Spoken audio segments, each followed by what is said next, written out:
ni para echarle la culpa a que... Buenas tardes, mucho gusto y bienvenidos. Yo soy el doctor Satoshi Hirakata, soy cirujano general, eh, trabajo en la parte pública y privada, principalmente en el Hospital Almanzor Aguinaga, Asenjo, en el servicio de cirugía.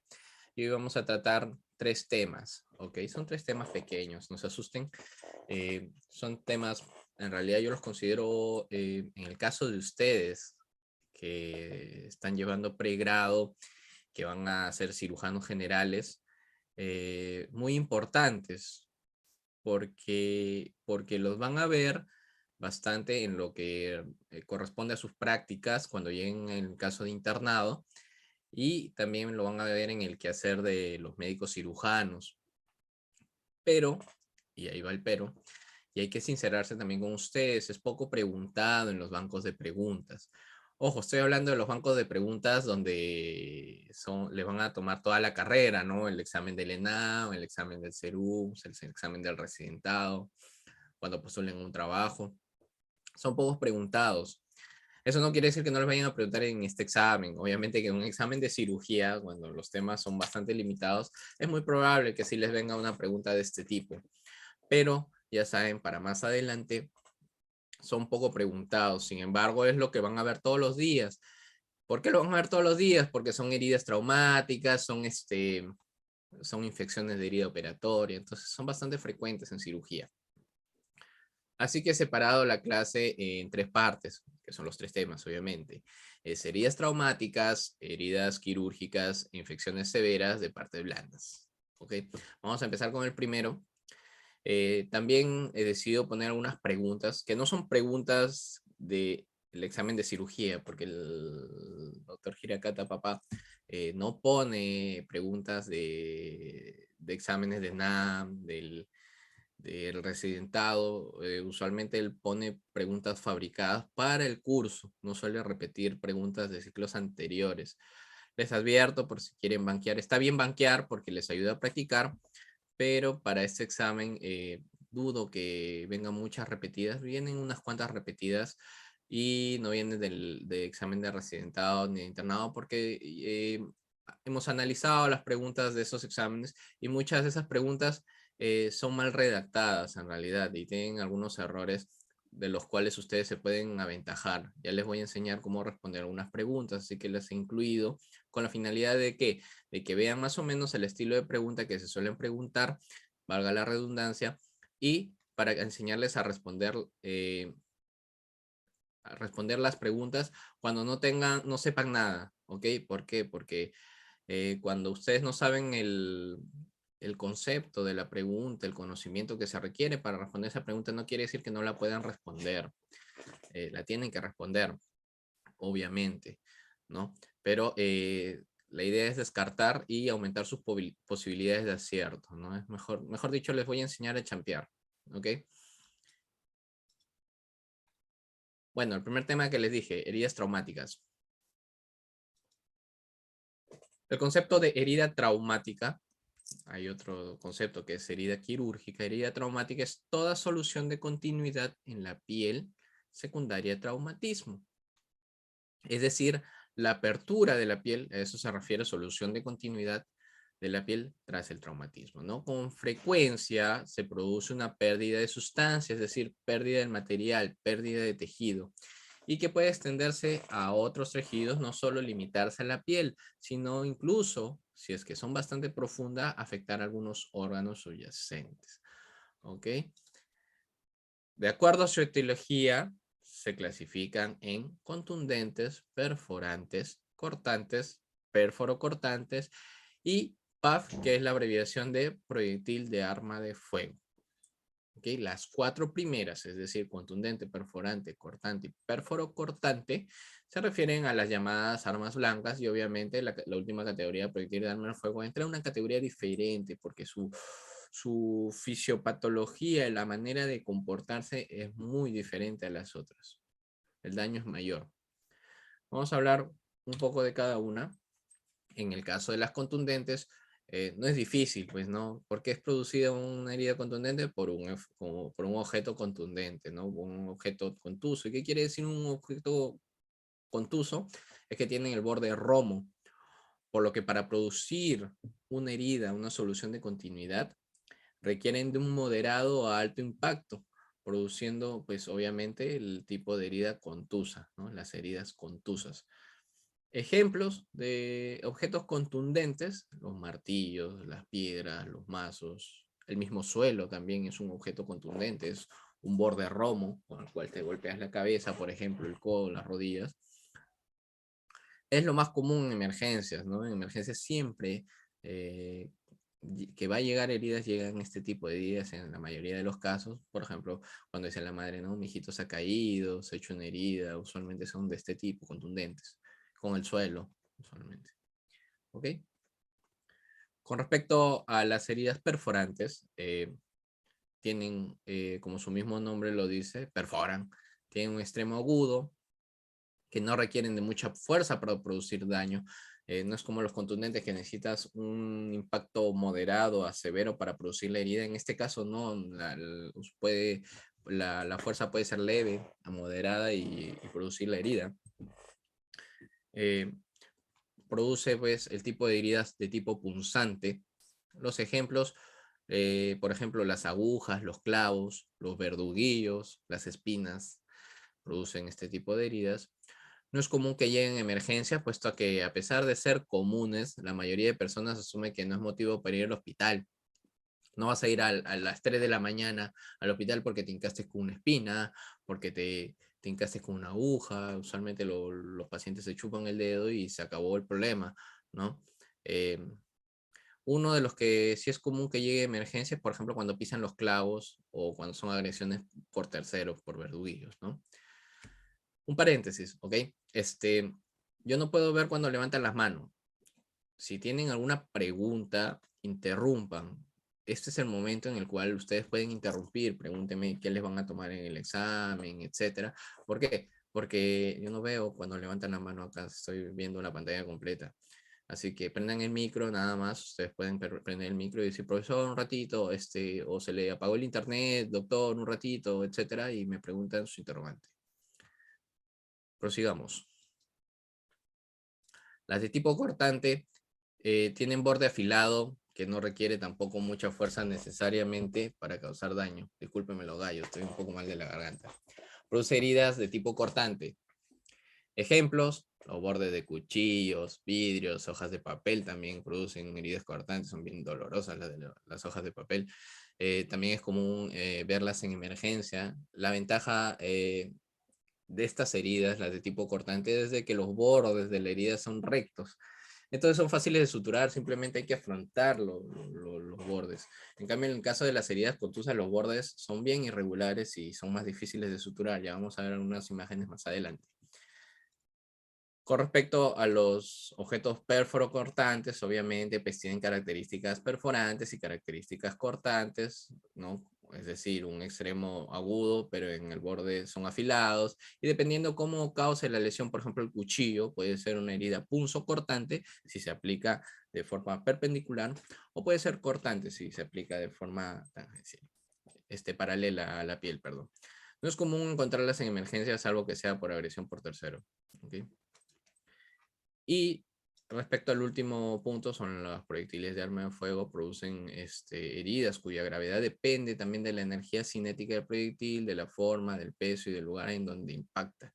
No es lo mismo un arma de bajo calibre a un arma de alto calibre, no es lo mismo un arma de bajo calibre a corta distancia, a quemarropa o a larga distancia, o no es lo mismo también un proyectil de bajo calibre en la pierna a que te lo produzcan de frente en el abdomen. Entonces depende de muchos factores. Usualmente son armas acá en el Perú son armas de bajo calibre con las que se van a recibir en emergencia, son revólveres o pistolas, pero todas deben considerarse de alto impacto y requieren atención inmediata. En otros países, si es que ustedes de repente acaban la universidad, convalidan y son otros países donde el reglamento de armas es más laxo, como por ejemplo Estados Unidos, y que en casa pueden tener armas de alto calibre, tal vez se puede producir otro tipo de heridas, pero en su general, sí, aquí en Perú son de bajo calibre. Con respecto a su clasificación, ya hemos visto la clasificación de acuerdo a su etiología. Ahora, de acuerdo a la anatomía de la herida, también se puede clasificar, por ejemplo, en escoriaciones, también llamadas abrasivas, punzantes, producidas por por armas perforantes, heridas cortantes o incisas por objetos cortantes, heridas contusas por objetos contusos, las heridas por proyectil de arma de fuego. No es difícil medicina. Cirugía es fácil. Las escoriaciones es una solución de continuidad lineales. Estas son heridas de tipo lineal, pero en general es múltiple. ¿Quién no se ha caído de rodillas? ¿Quién no ha jugado fulbito? Bueno, aunque en la cancha de gras causa menos, pero antes se jugaba en las pistas y yo venía a casa con este tipo de heridas, ¿no? Aunque el gras sintético también las produce. Eh, ¿Qué es lo que pasa? Hay una lesión de exposición de los cuerpos mucosos en Malpighi y hay una pérdida mínima de sangre, ¿no? Ejemplos, ya les dije, cuando se caen al suelo de rodillas, con un accidentes de tránsito. También hay escoriaciones que no son múltiples. Por ejemplo, un alfiler a veces simplemente araña o las uñas del gato, y entonces también produce una lesión lineal única, ¿no? Hay una lesión de la epidermis, como podemos ver en la imagen abajo a la izquierda, aquí. Solo hay lesión de la epidermis. Recordemos pues un poco de las capas epidermis, dermis, hipodermis o tejido celular subcutáneo también llamado. Aquí solo hay lesión de la dermis, de la epidermis, perdón, y exposición de los cuerpos en Malpighi y por eso son bastante dolorosas. ¿Ok? Los skaters también. Las heridas punzantes producidas por agentes traumáticos punzantes, obviamente, o perforantes, crean una solución de continuidad mínima. Son puntiformes. A veces, la mayoría de veces, la punzante supera la profundidad que la superficie afectada. Miren acá abajo en la imagen, aquí a la izquierda, está. ¿Ok? La profundidad es mayor a la superficie afectada. ¿Ok? Unas imágenes, por ejemplo, acá con un clavo, igual también por un clavo. Esta es cuando pisan los erizos de mar, también son heridas punzantes múltiples. Ok, pueden sangrar más en la profundidad que exteriormente. Hay ocasiones en las cuales, no en el caso de clavos ni erizos, cuando son, por ejemplo, por verduguillo, a veces no sangran por afuera y tienen sangrado interno. Ok, entonces cuando son ya uno sospecha de ingreso a cavidad o lesiones de otros órganos, hay que tener mucho cuidado. Pero si son en general por clavos, por erizos, no hay mayor cosa que atender más que darle antibióticos, curaciones y antiinflamatorios y observarla en casa. Con respecto a las heridas cortantes o incisas, también llamadas, son soluciones de continuidad nítidas, ¿no? La diferencia con las punzantes es de que la longitud afectada es mayor a la profundidad. Y la ventaja de esto es de que los bordes son limpios, ¿no? Es decir, no limpios porque quiere decir que no estén sucios, es decir, el corte es bastante regular, ¿no? Es regular. Entonces lo único que hay que hacer acá es simplemente colocar algunas suturas, ¿no? Miren, son cortes limpios, borde limpio, no hay equimosis alrededor, simplemente está el corte. Puede haber sangrado, obviamente, pero en general solo está la lesión y basta con afrontar nada más los bordes, que es en casos múltiples. Puede haber exposición de algunas otras estructuras, en este caso, por ejemplo, está expuesto el tendón, ¿no?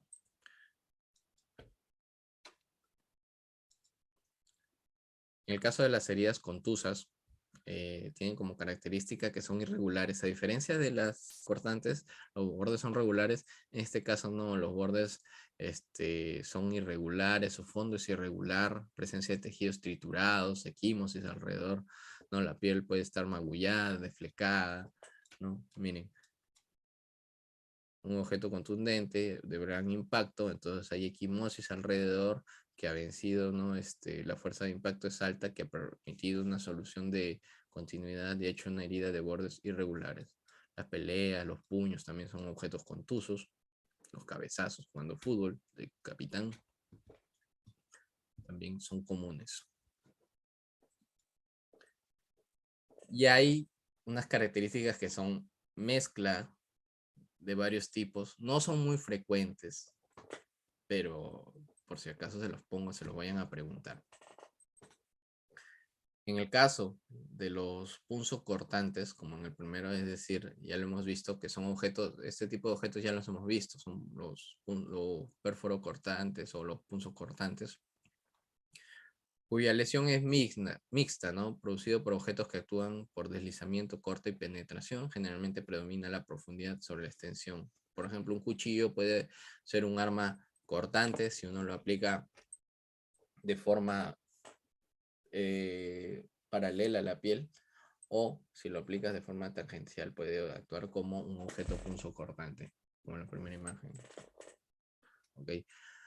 Las heridas contuso-cortantes, estas también son comunes, ¿ok? Son heridas producidas por objetos contusos, es decir, por objetos no contundentes, pero que la fuerza de impacto genera una herida de trayecto lineal, es decir, parece una herida cortante, pero si ustedes se dan cuenta, se fijan bien, parece una herida cortante porque es lineal, pero los bordes son irregulares y alrededor hay equimosis y otros daños. ¿Cómo te das cuenta de qué tipo de herida? Le preguntas al paciente, ¿con qué se ha hecho la herida? Si te dice que es con un cuchillo, obviamente no va a ser una contuso cortante. Pero si te dice, por ejemplo, con la esquina de la escalera, la esquina, ¿no? La esquina de los muebles, de los muros, ¿no? Con la plancha, se lo tira a la mujer, ¿ves? Se da cuenta, entonces es una herida de trayecto lineal, bordes irregulares. Entonces es una herida contuso cortante. Entonces ya saben, le preguntan con qué se ha hecho la herida y eso les va a dar pistas. Las heridas contuso punzantes, que son bastante raras en realidad, son ocasionadas por objetos atípicos. Por ejemplo, las chairas estas con las que afilan los cuchillos, chaira se llama esta barra con la que afilan los cuchillos, las chairas, utensilios de cocina, para realizar cuchillos. También, por ejemplo, los obreros de construcción, ¿no has visto en esos fierros que usan para la construcción y que están al aire? Entonces alguien se cae ahí y el fierro de ahí no es punzante, el borde es romo, pero la fuerza de impacto es tan alta que puede llegar a perforar. Por ejemplo, acá, creo que es la punta de una escoba, no sé, pero la fuerza de impacto es tan alta que perfora, ¿ok? Entonces hace una contuso o punzante. Y finalmente, con respecto a la clasificación, de acuerdo a la anatomía de la herida, tenemos los proyectiles de arma de fuego. El camino que sigue el arma de fuego se llama trayecto y depende de la energía cinética y la resistencia del cuerpo que ésta le aplique para ver el daño que ocasiona, ¿no? Por ejemplo, lo que hay que diferenciar cuando llega un paciente por un proyectil de arma de fuego es el orificio de ingreso y buscar el orificio de salida. A veces no hay orificio de salida porque obviamente el proyectil se puede quedar dentro del cuerpo. Por ejemplo, en estas tres imágenes del principio, el orificio de ingreso se caracteriza por ser redondo, ¿ok? Redondo y tiene esta característica de endiana, correspondiente a, por ejemplo, la parte negra, correspondiente a lo que es el orificio, una parte que es pálida y una parte que es equimótica, ¿no? Entonces, orificio de entrada de un proyectil de arma de fuego a larga distancia, que es diferente a una corta distancia, como es en la segunda imagen. ¿Por qué? Porque aparte de la imagen indiana, vamos a ver puntos de pólvora que están alrededor de la herida. La pólvora a veces también sale disparada con el impacto. Cuando es a larga distancia, la pólvora no llega a impactar el cuerpo, pero cuando es a corta distancia sí llega a ir gránulos de pólvora alrededor. Y en la tercera, por ejemplo, ya es una quemarropa, es decir, con el arma pegada al cuerpo. Los gránulos de pólvora son más notorios, ¿no? Y el orificio de salida, a diferencia del orificio de entrada, es irregular, ¿no? Es irregular. Alguna vez me preguntaron en la universidad estas preguntas, la verdad es que tampoco no son muy frecuentes, pero ahí están.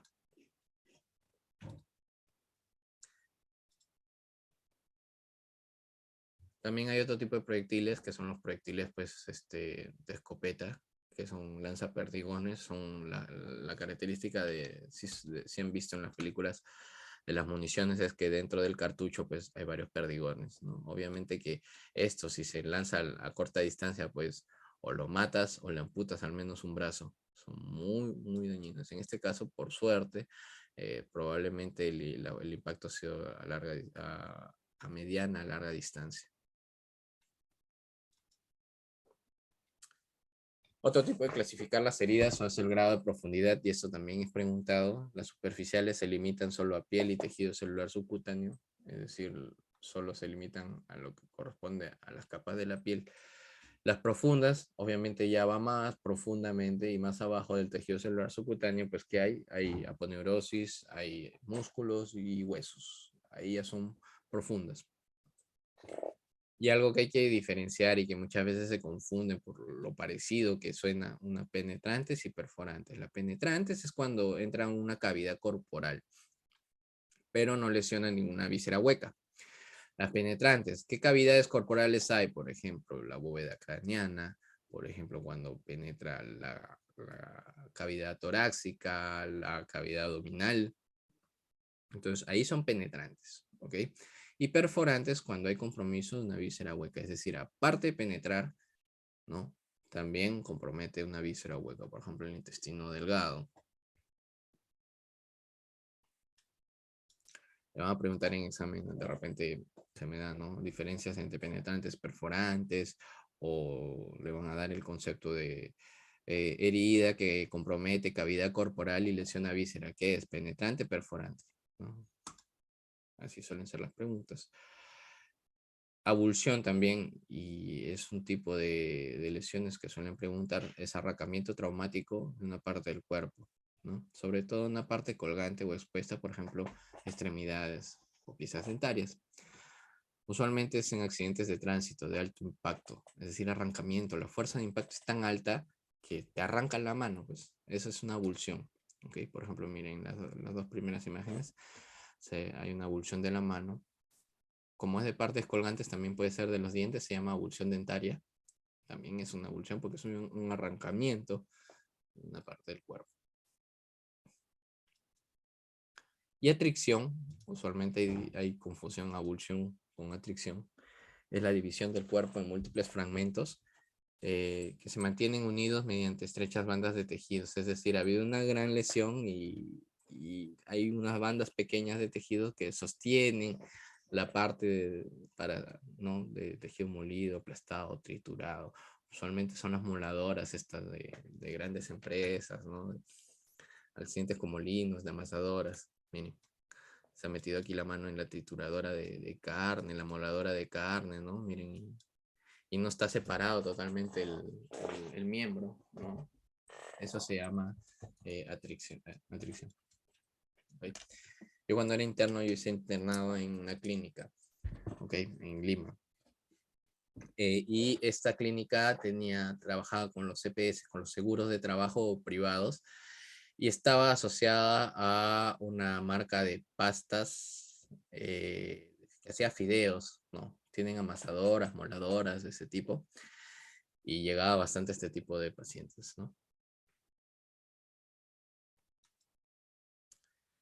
Síndrome de aplastamiento o crash syndrome es una contusión profunda de un área del cuerpo extensa, ¿no? Obviamente por desastres, por ejemplo, terremotos, o se le cayó un muro encima, o se le cayó un accidente de tránsito, ¿no? Se le cae toda la pared sobre el hemicuerpo derecho. Entonces genera un síndrome de aplastamiento, probables fracturas y compromisos de órganos internos con lesiones de piel. Y dentro de este síndrome de aplastamiento hay otro síndrome que se llama síndrome de Bywaters, ¿ok? Que es una shock e insuficiencia renal 4 horas post liberación del aplastamiento. Es decir, un paciente que está con la pared, por ejemplo, el brazo derecho está debajo de una pared, todo tranquilo. Obviamente que hay una lesión de todas las fracturas que pueda tener debajo de la pared, pero ahí todo tranquilo. Cuando ustedes liberan esa pared, ese daño muscular y de tejidos produce lo que es rhabdomiolisis. Y esta, cuando ustedes sacan la pared de encima del miembro, se va a la circulación sistémica y puede ocasionar taponamiento renal, insuficiencia renal y shock. ¿Okay? 4 horas a 6 horas después. O sea, ustedes deben de tener bastante cuidado de hidratarlo con bastante intensidad a estos pacientes. Y hay que tenerlo en cuenta. Es poco común, obviamente, porque por la misma naturaleza de que es poco común también este tipo de accidentes. ¿Okay? La única pregunta que conseguí de toda esta primera parte es esta, que se tomó, como ustedes verán arriba, en el resultado médico 2005. La herida de piel que se acompaña de desgarro de tejidos con pérdida de sustancia y expulsión del tejido celular subcutáneo se denomina A. Penetrante, avulsiva, transficiente, empalamiento y contusa. Repito la pregunta. La herida de piel que se acompaña de desgarro de los tejidos con pérdida de sustancia y exposición de tejido celular subcutáneo se denomina. Si ustedes no se acuerdan del concepto, al menos hay que descartar algunas alternativas. Por ejemplo, empalamiento, si ustedes saben lo que es empalamiento, no creo que nadie marque empalamiento, ¿no? Empalamiento es un método de tortura que se usaba, que es famoso lo que es el conde de Drácula, ¿ok? Que cogía a sus enemigos, colgaba estacas, se las pasaba por el ano y las sacaba por la boca. Ese es el tipo, ese es empalamiento, ¿ok? Entonces no creo que nadie vaya a marcar empalamiento. Te queda penetrante, avulsiva, transficiente y contusa.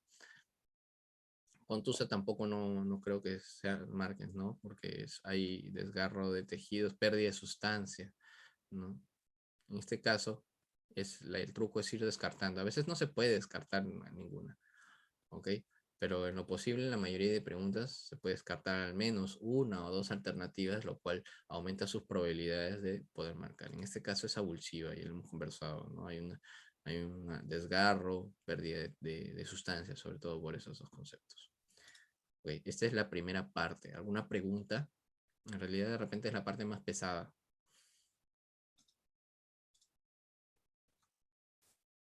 No es difícil, es pesada. ¿Hay alguien que quiere preguntar algo para pasar a la siguiente parte? Que es un poquito más dinámica. De repente hay un poquito más de preguntas en esta. Si no hay más preguntas, continuamos. En esta parte es un poquito más dinámica. Hay más preguntas respecto a este tema. La segunda parte es heridas quirúrgicas e infecciones quirúrgicas. Ok, partamos de lo básico. La piel es un órgano, eso ya lo saben, es el más grande del cuerpo y está formado por las siguientes capas que se mencionan ahí. Epidermis, dermis e hipodermis, o también llamado tejido celular subcutáneo. ¿Okay? Este tiene funciones. ¿Qué funciones tiene la piel? Regular la temperatura del cuerpo, almacén de agua, grasa, impide las pérdidas de agua. Es un órgano sensorial que nos permite comunicarnos con el medio externo, ¿no? Mediante el tacto. Es una barrera entre el organismo y el entorno, es protección, impide el ingreso de bacterias, obviamente, no solo bacterias, virus, hongos, lo que sea, gérmenes del exterior hacia dentro del cuerpo, ¿no? Es decir, nos ofrece una barrera una barrera de protección, una función protectora. Y aquí es donde se va a ver vulnerada cuando se realiza una herida quirúrgica. Ya no estamos hablando de heridas traumáticas, como es en el apartado anterior, sino estamos hablando de heridas quirúrgicas, que el cirujano las va a hacer. ¿Okay? Y una herida quirúrgica, su definición es una incisión a través de la piel y las distintas capas posteriores para realizar un procedimiento quirúrgico. Es un daño iatrogénico, es decir, es un daño necesario que yo tengo que hacer para poder acceder a, por ejemplo, el apéndice. Qué bonito sería poder operar el apéndice sin tener que abrirlo, ¿no? Sin tener que abrir la pared abdominal. Obviamente disminuye el riesgo de infecciones de herida quirúrgica, como por ejemplo la laparoscopía, que hay de todas maneras un daño a la piel, pero es mínimo. ¿Ok? Entonces, para yo poder operar el apéndice, por ejemplo, tengo que hacer una herida quirúrgica. Es como, para poder comer la yema y la clara del huevo, tienes que partir la cáscara, pues no puedes comer la yema la clara si no partes la cáscara. Lo mismo sucede con esto. Que a pesar de que nosotros tenemos los cuidados de asepsia y sobre todo antisepsia, que es la eliminación de los gérmenes de la pared abdominal, de todas maneras la antisepsia no elimina en su totalidad a los gérmenes de ahí. Y por lo tanto, toda herida quirúrgica es susceptible a una infección. Es un daño que es un riesgo que hay que hacerlo, ¿no? Entonces, de acuerdo al tipo de contaminación de la herida, se ha creado esta clasificación, que es la que se le van a preguntar, que es limpia, limpia contaminada, contaminada y sucia e infectada. Son lo mismo, sucia e infectada es lo mismo, ¿ok? Por si acaso, la segunda, limpia contaminada, no es de que sea mezcla limpia, limpia contaminada, no, es limpia, limpia contaminada, contaminada o sucia, y sucia, que el sinónimo de sucia es infectada, ¿ok? Con respecto a las limpias, el concepto es una cirugía sin apertura de una cavidad contaminada de bacterias. ¿Qué cavidades contaminadas de bacteria hay en el organismo? Por ejemplo, el intestino, el tracto intestinal, tanto desde la boca hasta el ano, es una cavidad contaminada. El tracto digestivo, el tubo digestivo. La vía biliar, vesícula biliar, son tractos digestivos contaminados. Las vías urinarias, tanto riñón, uréter, vejiga, uretra. Tracto respiratorio también es un tracto contaminado, es decir, hay bacterias en la luz de estos órganos, hay bacterias. Entonces, cuando en una cirugía no hay apertura de ninguna de esas, se llama una cirugía limpia. Doctor, como por ejemplo, ¿qué puede operar que no es eso? Una operación de hernias no complicada, no coges nada. O la operación de tiroides, no abres ninguna estructura contaminada. La cirugía de mama, por ejemplo, la mastectomía, no hay apertura de estructuras contaminadas. Entonces sí hay, ¿ok? El ojo. La limpia contaminada, hay una apertura de estas cavidades contaminadas, pero es una apertura controlada. Es decir, yo tengo el cuidado para manipular estas estructuras de tal manera de que no se me derrame ninguna secreción, no me contamine nada. Por ejemplo, en una cirugía electiva de cálculos a la vesícula, una colecistectomía laparoscópica, por ejemplo, o abierta, si el cirujano tiene bastante cuidado y no se le abre la vesícula y se desparrama la bilis, puede sacar la vesícula entera. Hay apertura de una cavidad contaminada, sí, porque tienes que cortarlo en dónde, a nivel del cístico, del conducto cístico. Entonces sí hay apertura de eso, pero es controlada. Entonces, como no hay contaminación mayor, se llama limpia contaminada. En el caso de la contaminada es lo contrario a la limpia contaminada. Hay una apertura no controlada de un tracto. Por ejemplo, estoy haciendo una colecistectomía programada y se me abre la vesícula y se desparrama la bilis. ¿Que lo lavas? Sí, lo lavas todo igual, pero ya no es controlada, se te cayó la bilis, entonces definitivamente ya es contaminada. Y en el caso del último, es sucia infectada, es cuando hay una infección establecida. Es decir, por ejemplo, la cirugía de apendicitis, ya hay una infección, no es de que ya hay una infección. La colecistitis, es decir, la inflamación, infección de la vesícula biliar, ya hay una infección instaurada. Entonces, por más de que tengas el mayor cuidado de no abrir la vesícula y todo eso, si hay colecistitis, es decir, infección, no colelitiasis, colecistitis, ¿ok? Y infección ya es una sucia infectada. Ejemplos, por ejemplo, ya se los mencioné, en el primer caso de las limpias, la hernia inguinal, hernia umbilical, tiroidectomía, laminectomía de columna, por ejemplo, ¿no? Para las cirugías de hernia de columna. Las limpias contaminadas, por ejemplo, en el caso de una colecistectomía por colelitiasis, no colecistitis, sino colelitiasis, ¿ok? Resección, anastomosis del divertículo de Meckel, que no esté contaminado, que no esté con diverticulitis, una nefrectomía también.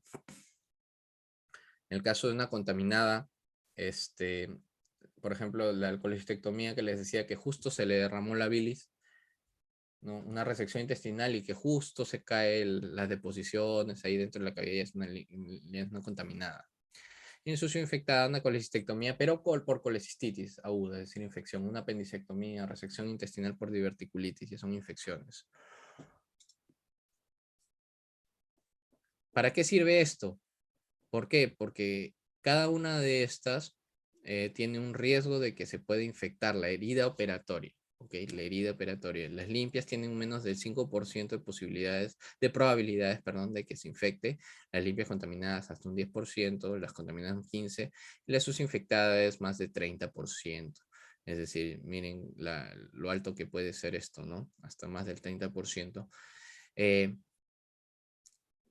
En otras bibliografías van a encontrar varios porcentajes que varían, algunos dicen de 2 hasta el 6%, 3,3%, bueno, pero en general en promedio son estos valores que yo les estoy dando. ¿Okay? Las bibliografías depende de muchos factores para que les digan sus porcentajes, pero en general es así. Obviamente que mientras más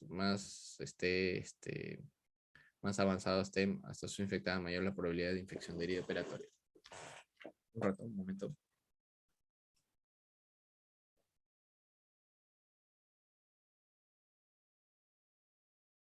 Listo, continuamos. ¿Es la única escala en la cual se puede clasificar la contaminación de heridas? No. ¿Es la mejor? Tampoco. Pero es la que les va a tomar. Y es la más práctica también, la que deben de saber sí o sí. ¿Ok? Las otras clasificaciones son mejores, sí, pero son un poquito más difíciles de repente de evaluar.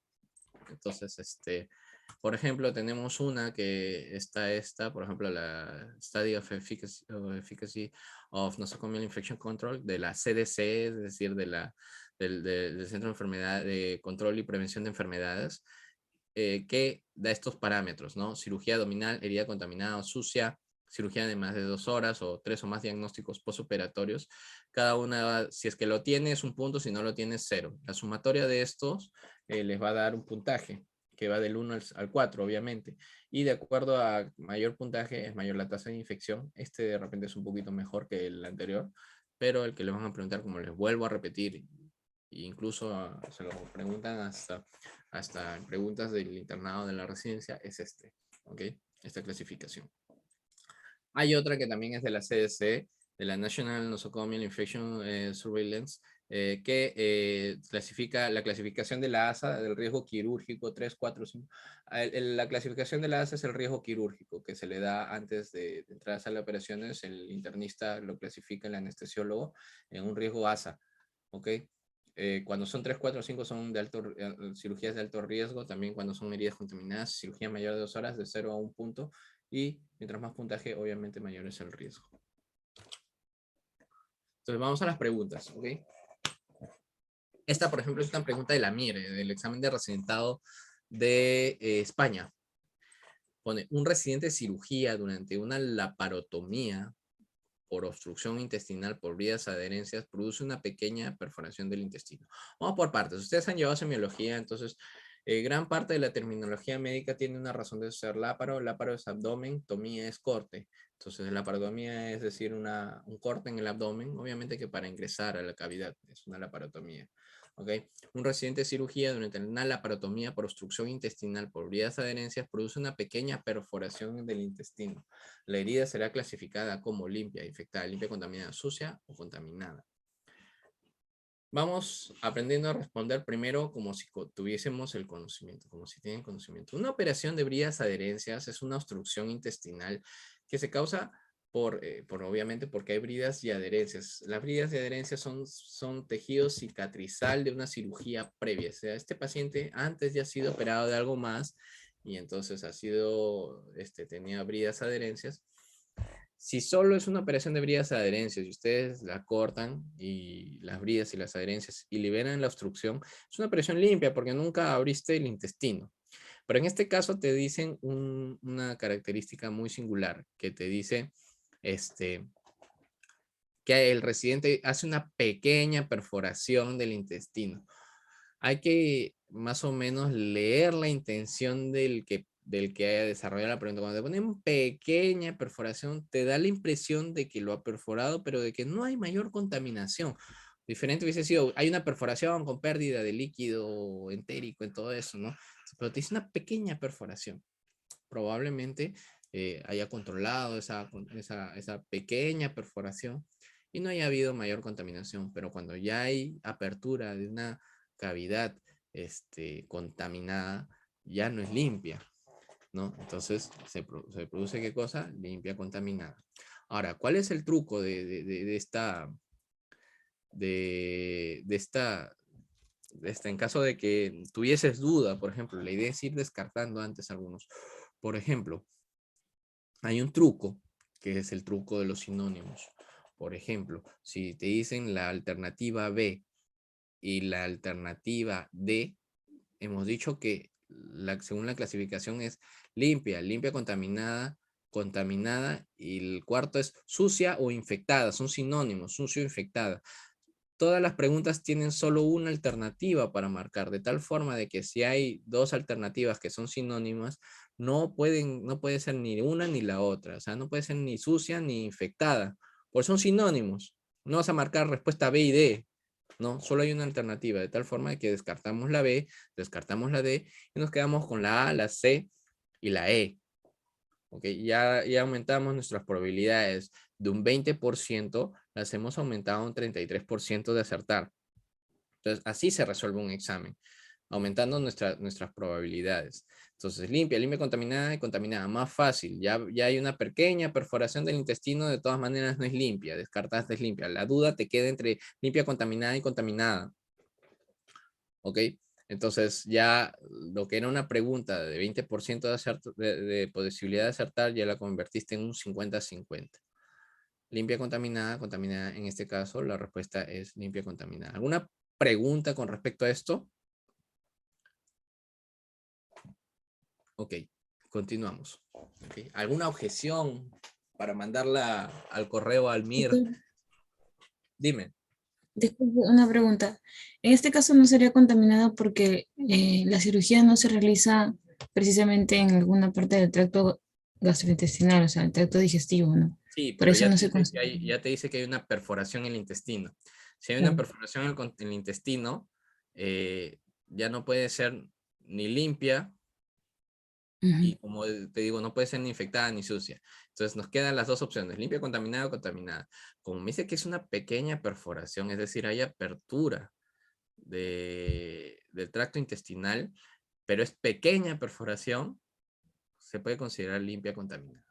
Si me Ok. diría, hay una perforación del intestino y que se le ha regado todo la caca en el esto, se le ha ido el líquido entérico, se le ha derramado en la cavidad y tuvieron que coser y lavar y poner drenajes, ya no, pues ya no es una limpia contaminada, es una contaminada. ¿Se entendió? O regreso a las diapositivas. Sí, claro. Mire, No, vamos a claro, regresar, sí. ya vamos a demorarnos un poquito. Doctor, en este caso o sea, en los ejemplos de la clasificación limpia contaminada, generalmente puede ser porque quizás la primera intención era que todo sea, o sea, una cirugía limpia, que no pertenece al tracto gastrointestinal, Claro, pero... pero la pregunta ya cambia cuando te dice hay una perforación del intestino. Ajá. Si no Ok. me decía, no, que solo ha liberado la brida y adherencias, es limpia. Pero ya me dijo que hay perforación del intestino, entonces ya no es una limpia. Es como que te digo, pues tú entras a una vesícula, tú esperas de que la cirugía sea limpia, contaminada mínimo. No puede ser limpia porque vas a tener que sacar la vesícula, tienes que abrir tracto biliar. Entonces yo espero que mi cirugía sea limpia, contaminada. Pero, estoy disecando por ahí con el bisturí o el electrobisturí y pum, se me abrió la vesícula y se me derramó la bilis. Ah, ya, bueno, no es una complicación difícil porque igual saco la vesícula, lavo la bilis que se me derramó y lo cierro. Pero ya no es una cirugía limpia contaminada, ya se me derramó la bilis a la cavidad, entonces ya es contaminada. Por lo tanto, yo tengo en la cabeza, no, perfecto. Entonces, ya mis probabilidades de la infección ya no son menos del 5%, sino son 10%. No, perdón, ya no es 10%, sino ya puede ser hasta el 15%, porque ya es contaminada. ¿Se entendió? Sí, doctor. Gracias. Perfecto. Entonces continuamos. Pero ya vayan viendo algunos truquitos que también hay, ¿no? Por ejemplo, sinónimos, ¿no? Está bien, sucia e infectada son sinónimos. Otros sinónimos, por ejemplo, te ponen en la alternativa a este tipo de enfermedad le da a este tipo de pacientes.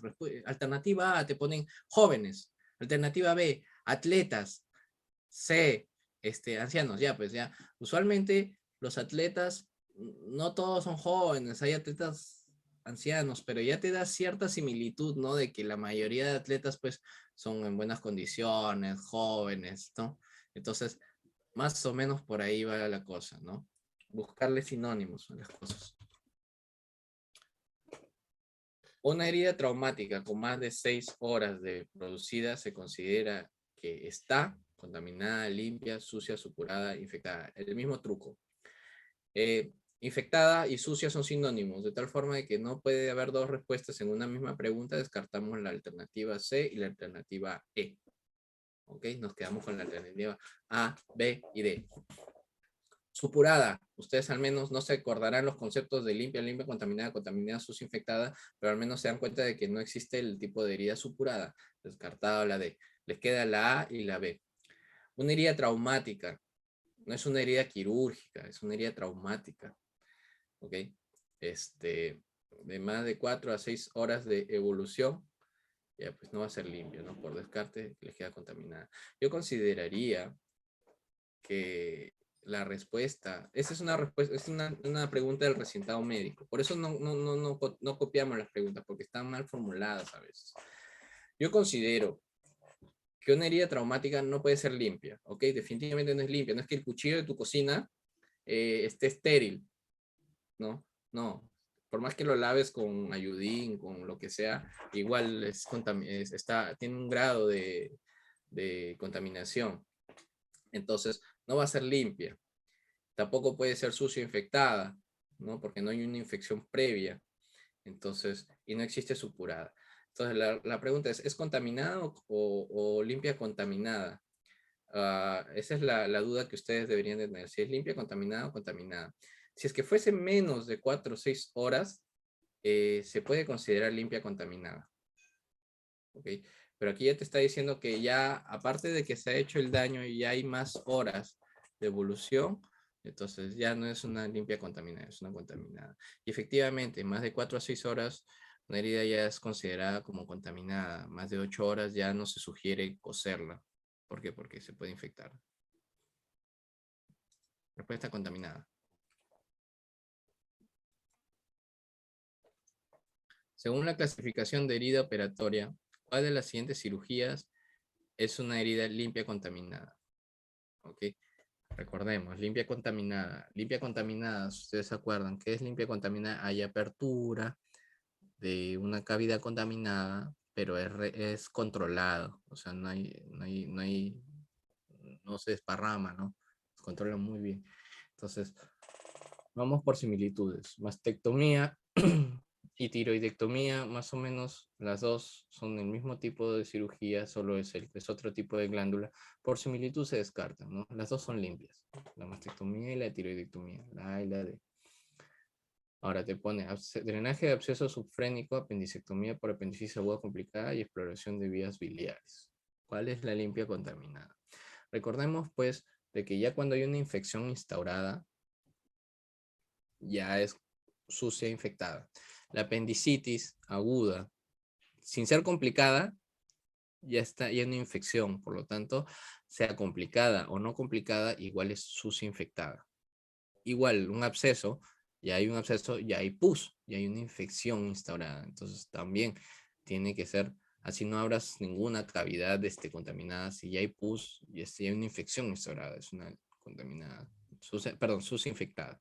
Entonces, por descartes, nos queda exploración de vías biliares. La exploración de vía biliar es la apertura del colédoco, del hepatocolédoco, para poder sacar cálculos en una coledocolitiasis. Ok, exploración de vías biliares es la respuesta. Es una pregunta de salud del internado, debe ser internado de salud 2001.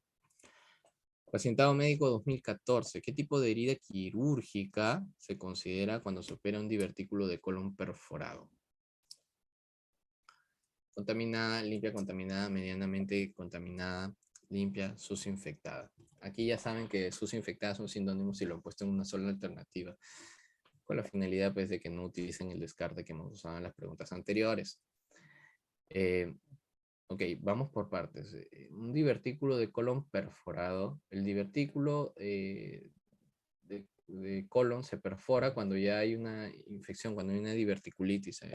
La evolución natural es, el paciente tiene el divertículo, que son sacos a nivel del colon. Estos se infectan y estos se perforan. ¿Ok? Entonces, cuando hay una infección ya instaurada, es una sucia contaminada. Vamos por partes. Medianamente contaminada no existe, entonces ya la pueden descartar, ¿no? No hay levemente contaminada, medianamente contaminada, severamente contaminada, no. Es contaminada, entonces, chao. Si hay apertura del colon, no puede ser limpia, entonces chao C, chao D, ¿no? La pregunta es limpia, contaminada, contaminada, sucia, infectada. No puede ser limpia, contaminada porque hay apertura de una estructura con gérmenes, pero es descontrolada, hay una perforación, ¿no? La pregunta sería si es contaminada o sucia infectada. Esa sí es la duda, si es contaminada o sucia infectada. Pero como les dije, por evolución natural de una enfermedad diverticular del colon, para que se haya perforado es porque ya ha tenido una infección. Si no, no se perfora. De la nada uno no tiene un divertículo y ¡pum! Se le ocurrió perforarse. No, para que se perfore debe instaurarse una infección. Eso ya lo van a ver más adelante cuando tratemos enfermedad diverticular.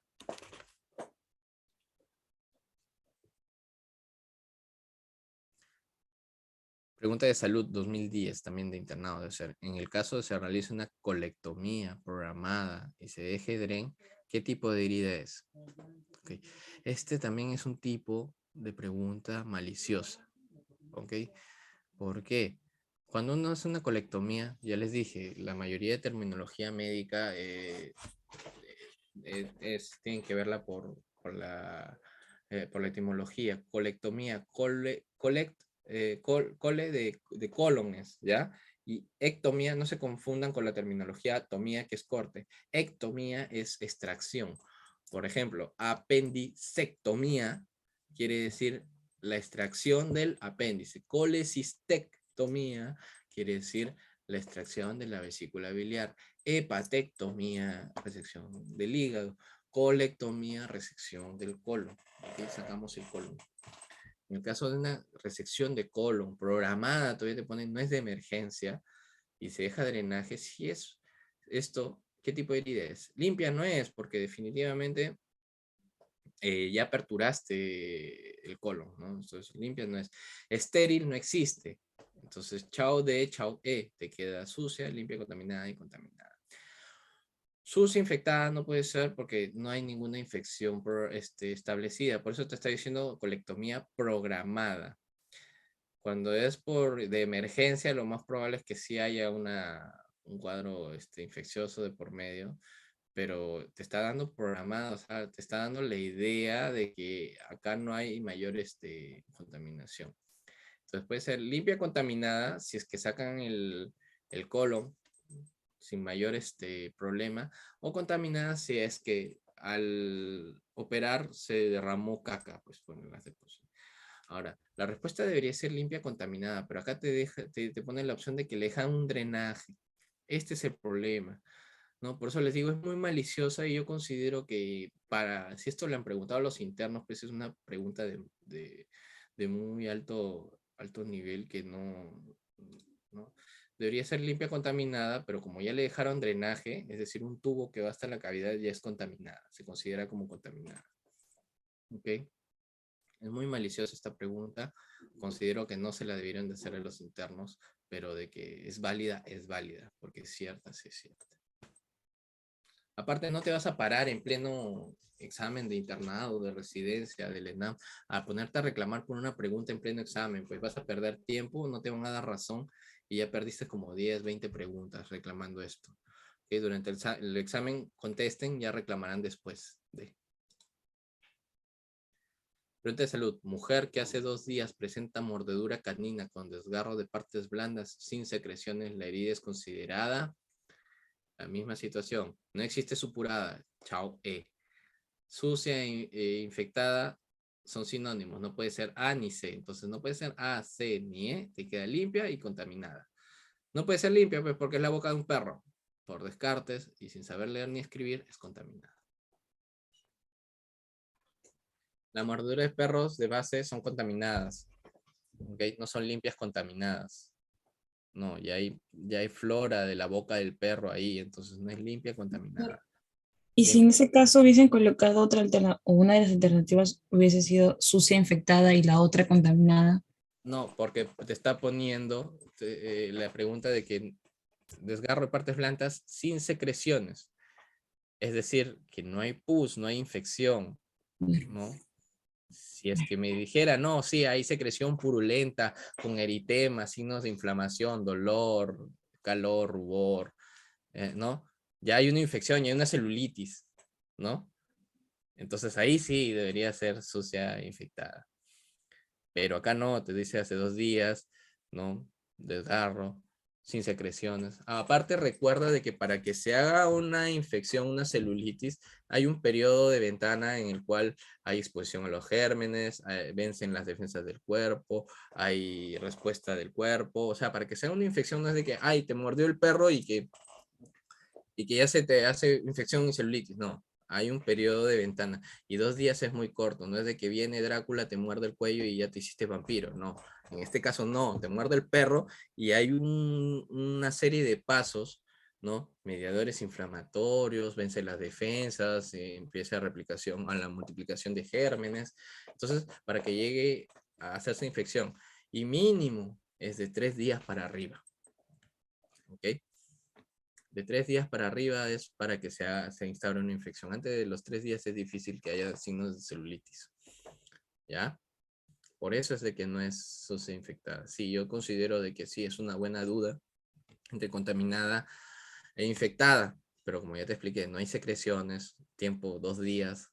Entonces no va muy acorde con una contaminada. ¿Ya? ¿Se entendió? Doctor, gracias. Listo. Igual, como te digo, es regalada esta pregunta porque ya, pues, ya te está dando, sos infectada. Chao.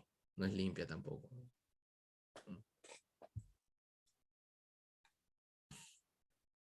La exploración de vías biliares con derrame de contenido, ¿qué tipo de heridas? Hace rato hemos visto que la exploración de vías biliares es una limpia contaminada, pero aquí ya te está poniendo con derrame de contenido. Entonces, si ya hay derrame de contenido, ya no es una limpia contaminada, es una contaminada. ¿No? No es sucio infectada porque no te está diciendo que sea por colangitis. Si te dice que es colangitis, sí, es una sucia infectada. Pero aquí te da de nuevo el regalo. Sucia e infectada son sinónimos. Entonces no puede ser ni la D ni la E. Limpia no es porque ya aperturaste. La duda sería entre limpia contaminada y contaminada. Pero como te está diciendo, con derrame de contenido, es una contaminada. Listo. Con respecto al cierre de heridas quirúrgicas. Okay. El cierre de heridas quirúrgicas generalmente se hace con suturas grapas o actualmente hay adhesivos quirúrgicos, hay adhesivos, hay tanto unos stickers que usan para pegar, en algunos casos no se usan en todos los casos, o también hay pegamentos tipo Trix que son no me acuerdo cómo se llama específicamente, pero sirve para afrontar heridas. Sé la marca, pero no voy a decir la marca. Ok, poliglicolato creo que es. Que se usan para unir los bordes, ¿no? El cuidado implica limpieza, protección y control de la piel. El objetivo de cerrar una herida es prevenir complicaciones y permitir una rápida cicatrización. Porque ustedes dejan la herida abierta, de que va a cicatrizar, si es que no hay, sí, la mayoría de veces va a cicatrizar. De todas maneras, va a demorar más, obviamente, y va a estar expuesta al medio externo, entonces puede también haber complicaciones y va a quedar una cicatriz fea y va a demorar en cicatrizar. Pero de que va a cicatrizar las heridas, sí, sí cicatrizan de todas maneras. Entonces, ¿qué es lo que tienen que saber del cierre de las heridas? Deben saber que hay 4 tipos de cierre de heridas. Primera, segunda, tercera y cuarta intención. Vamos a verlas más ampliamente. Vamos a tocarlas de aquí cada una de forma detallada, pero a grosso modo, primera intención quiere decir de que el paciente viene con el corte, con la herida, Y cierre de primera intención es que viene, lo recibo y lo coso ahí mismo, lo suturo. Hago un cierre de primera intención. Si es que viene el paciente y yo decido no suturarlo y lo dejo ahí que sane solito, se llama segunda intención. Y tercera intención se llama cierre de primera intención diferido. Es decir, primero dejo un tiempo que cicatrice así, sin hacer nada, y después de unos par de días lo voy a coser. Por eso se llama cierre de primera intención diferido. Cuarta intención son los injertos. Vamos a tratar cada uno de forma más detallada, ¿ok? Para que lo puedan entender. Cicatrización o cierre de primera intención primaria o perpriman son sinónimos. ¿Okay? Es aproximar los bordes de una herida con mecanismos exógenos, es decir, con suturas, grapas o adhesivos. Viene el paciente y lo cose. Coser al paciente es cerrarlo por primera intención, así de fácil. Usado en las heridas limpias o de bajo grado de contaminación, con bordes bien definidos se pueden afrontar. El objetivo es una rápida curación y la estética, ¿no? Obviamente que siempre una herida suturada va a tener mejor estética que una herida dejada así que cicatrice por sí sola. Segunda intención es el cierre espontáneo, sin métodos de fronte, exógeno. Es decir, yo no lo voy a suturar, lo voy a dejar que cicatrice así nomás. Pues una cicatrización o cierre de segunda intención. Que va a cerrar, sí va a cerrar. ¿Ok? Entonces, doctor, ¿para qué, ¿para qué lo deja así? ¿Por qué no lo sutura? ¿Por qué? Porque muchas veces las heridas son extensas, los bordes son separados o hay un alto riesgo alto riesgo de infección. Por ejemplo, las mordeduras de perro no se suturan.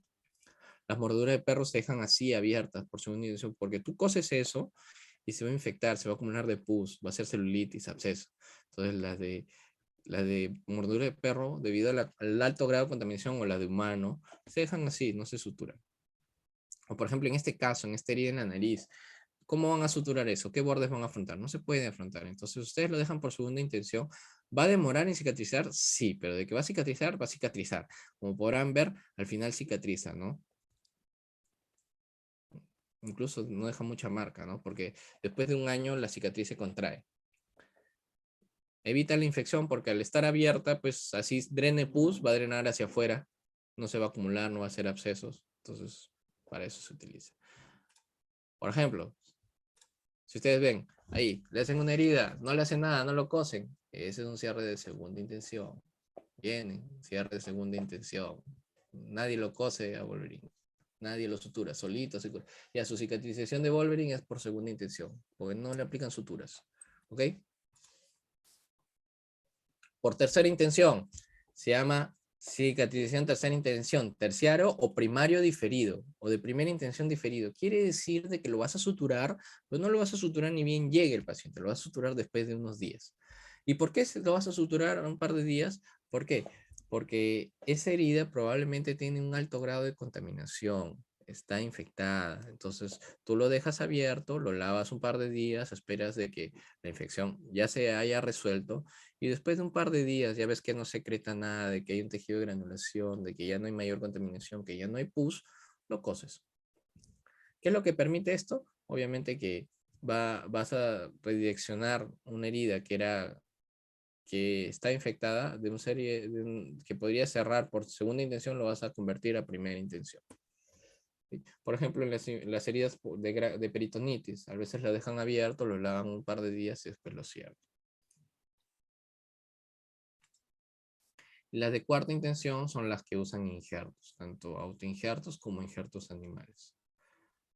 Heteroinjertos, ¿no? A veces preguntan aquí qué tipo de injerto es autoinjerto y sin injerto, como injerto, al injerto y sin injerto, pero básicamente en la práctica usamos autoinjerto o hacemos seno-injerto o heteroinjerto, que son de animales, el que se usa es el de chancho.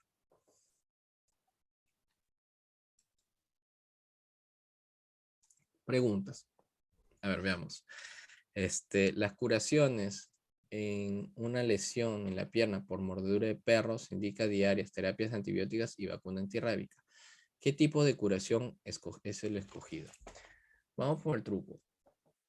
Curación de primera intención y curación primaria es lo mismo. Así que chao B, chao C. Y curación diferida Y tercera intención también son sinónimos. Chao A, chao D. Por descartes, E. Sin saber leer ni escribir. Ahora, si tú quieres pensar la pregunta, una mordedura de perro, ya les dije, es una herida contaminada con alta carga bacteriana, entonces el cierre indicado en este caso no es primario, porque tú cierras eso y se va a infectar, ¿no? Entonces el cierre escogido es segunda intención. ¿Se entendió? Prosigo. Ahora, las infecciones quirúrgicas. Hemos visto heridas quirúrgicas, ¿ok? Ahora las infecciones quirúrgicas. Son causas de infección nosocomial, están localizadas en tercer puesto. Es decir, si yo voy y hago un censo de todas las infecciones dentro del hospital, en primer lugar voy a encontrar pacientes con neumonía. Fijo, en UCI, en piso de medicina interna, los posoperados, hay un montón de neumonías. En segundo lugar son las infecciones del tracto urinario. Y en tercer lugar son las infecciones de sitio operatorio. Ahora, si ustedes les preguntan causas de infección postoperatoria, o sea, no causa de infección nosocomial, sino causa de infección postoperatoria, ocupan el segundo lugar. En primer lugar ponen flebitis. En realidad, eso es bastante debatible. En mi servicio yo creo que el primer lugar debería ser infección de sitio operatorio. En segundo lugar, flebitis. No hay muchas flebitis, pero esto varía. La bibliografía escrita dice que primero es flebitis y segundo ISO. Así que no se hagan pelotas. No creo que les pregunten algo tan, tan debatible. ¿Ok? Pero si les llegasen a preguntar, ya saben, primero flebitis, segundo ISO, ¿por qué? Porque hay bibliografía que te lo demuestra. Ahora, la infección de sitio operatorio o ISO también se llama por sus siglas, infección de sitio operatorio ISO o infección de sitio quirúrgico o infección de herida quirúrgica, es lo mismo. Depende de muchos factores. En primer lugar, la virulencia y la carga bacteriana, que ya hemos visto, pues por eso las contaminadas, las sucias infectadas tienen mayor probabilidades de causar un ISO. La condición inmunitaria del paciente, no es lo mismo un diabético, un paciente con VIH no controlado, a un paciente joven sin comorbilidades. Y el tipo de herida y técnica empleada depende, pues obviamente ya lo hemos visto, de acuerdo a limpia, contaminada, ¿no? Contaminada, infectada, y de la técnica también.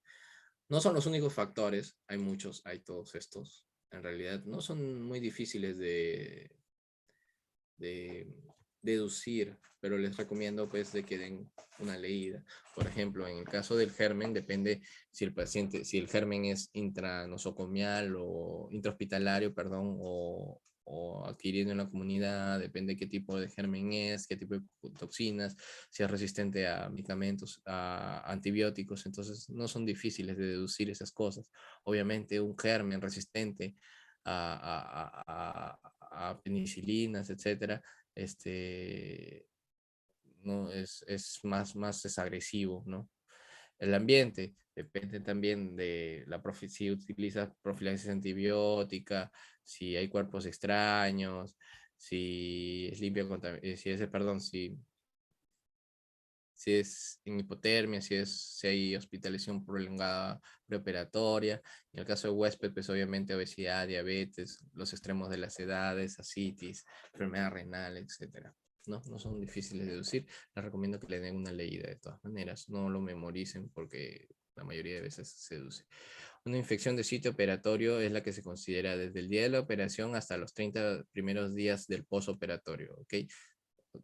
Si es que es al 31, al 32 ya no es infección de sitio operatorio, la infección probablemente sea de otro lado, excepto en un caso. ¿En qué caso? En el caso de que dejen prótesis. Si dejan una prótesis o cuerpo extraño, pues la infección de sitio operatorio se considera hace un año. Por ejemplo, ¿qué tipo de prótesis? Los traumatólogos que dejan su material de osteosíntesis. En cirugía general, las hernias que dejan malla, ¿no? Reparación con malla también es un cuerpo extraño o prótesis, por lo tanto, la infección de sitio operatorio se puede considerar hasta un año después de la operación. Si no, es 30 días. ¿Ya?